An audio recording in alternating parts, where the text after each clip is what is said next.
Welcome to the session. In this session, we'll discuss about the story of lightning and what are the safety rules while lightning time and what are not the safety, which is not a safe place during a thunderstorm, and what are lightning conductors. About this, we'll discuss in this video. See, in earlier video, I explained about activity 3 and activity 4. So this activity 4, what is that activity 4? Activity 4, that is the demonstrating transfer of charge. In that, they used nowadays, earlier they used, now in this activity, we have to use the aluminum strips. But earlier days they used the gold strips, gold foil strips. And this arrangement is known as, or this device is known as electroscope. This device is known as electroscope. And this device is used to test whether a body or an object is carrying a charge or not. So this point I forgot to explain in that video. That's what I am explaining now in this video. See, electric charges from the refill to this aluminum strips, or earlier days they used this gold foil. So how the charge transferred from the refill to this metal conductor to this. When you touch it, again from this strips to the metal to your hand to the body to the earth. So this device is known as a electroscope. So what is the use of this one? To find out that a charged object, we can find out whether a body is having a charge or not, carrying a charge or not. Now coming to the story of lightning. What is the story of lightning? See, in the sky, clouds, that clouds carrying, how does clouds forms? It contains large amount of gases and water vapor. So these clouds, when they are moving from one place to the other, it touches, when these clouds are moving, due to the friction of air particles, due to the friction, because clouds, in between the clouds air is occupied and it contains air particles. When the clouds are moving, due to the friction with the air particles, these clouds acquire some charge on their bodies. Initially the clouds means some gases, filled with some gases, and these, when they are moving from these gases, when they are moving from one place to other place, due to the friction with the air particles, these clouds acquire some charge. It acquires some charge. If the cloud's surface area is small, it acquires a small amount of charges. If the surface area is very big, then it acquires large amount of charges. See, sometimes these clouds move, when they are moving, they are close. Sometimes these clouds are moving towards the another clouds. When two clouds are come closer, 1 minute. Suppose this is another cloud. So this cloud also acquires some charge due to the friction with the air particles. When these two clouds come closer, in between air particles are there, or air is present, and this air acts as a bad conductor. That air acts as a bad conductor, and due to that bad conductor of air, the charge from one cloud to the another cloud cannot pass. But if the surface area of the clouds is large, then the charge acquired by the clouds are more.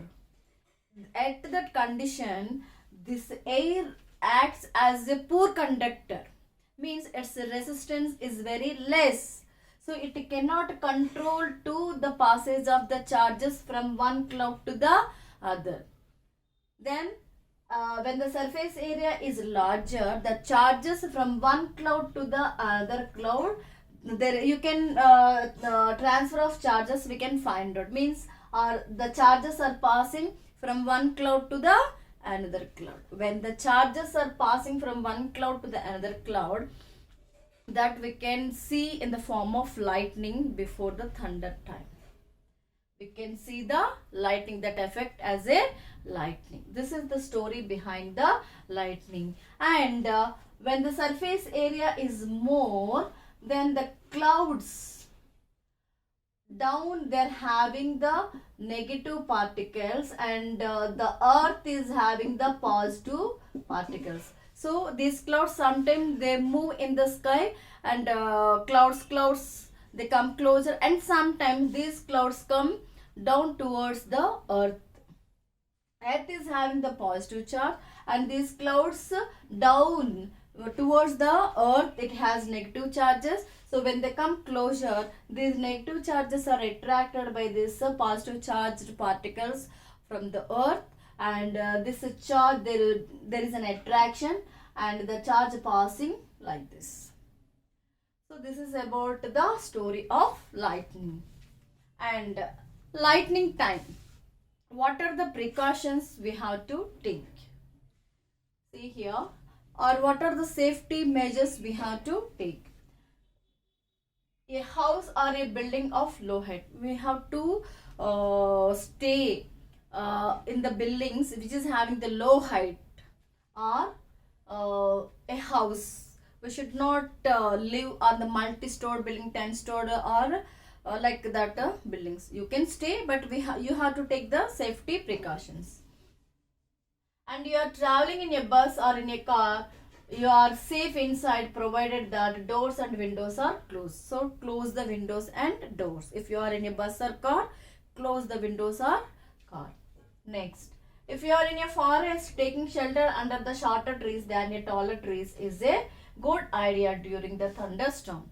Instead of while you are traveling in forest or in a forest, you have to take the shelter under the small trees only, because long trees means that lightning is passing through that, it catches towards the tall trees. So then that electricity passes, the charges passes to that trees, then it is danger, those are staying under the tall tree.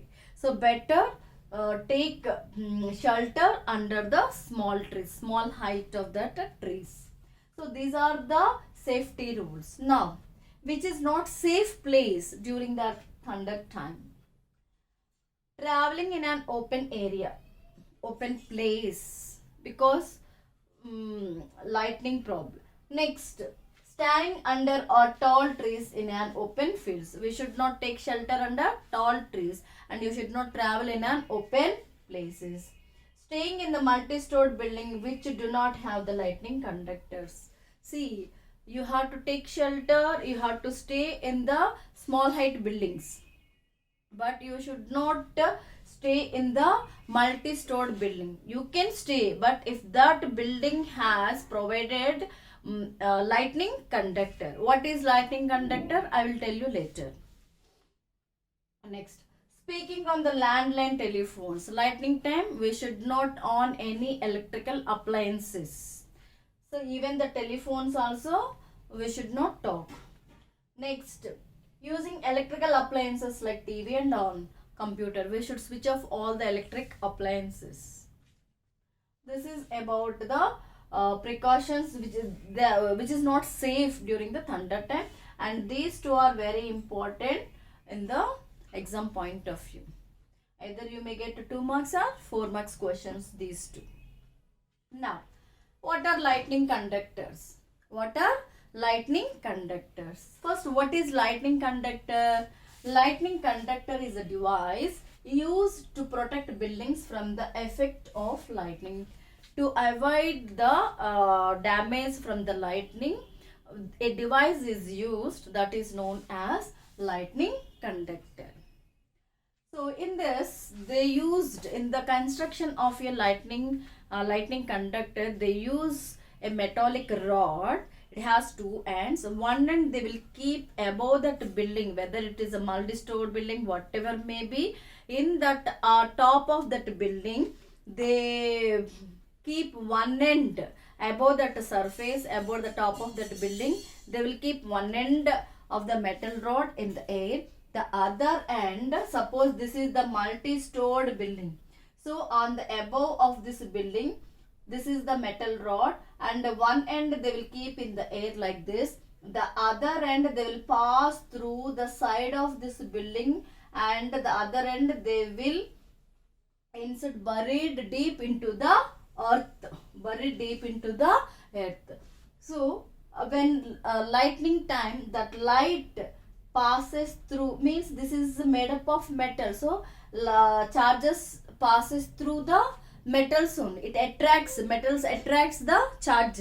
So this lightning is this metal conductor is attracting this lightning, and it is passing through this metal, and it is going to the earth to avoid the damage, destruction of this building. This is about the lightning conductors. Nowadays, they're using this lightning conductors. Earlier days, they were not used this lightning conductors. So this is about lightning. Thank you.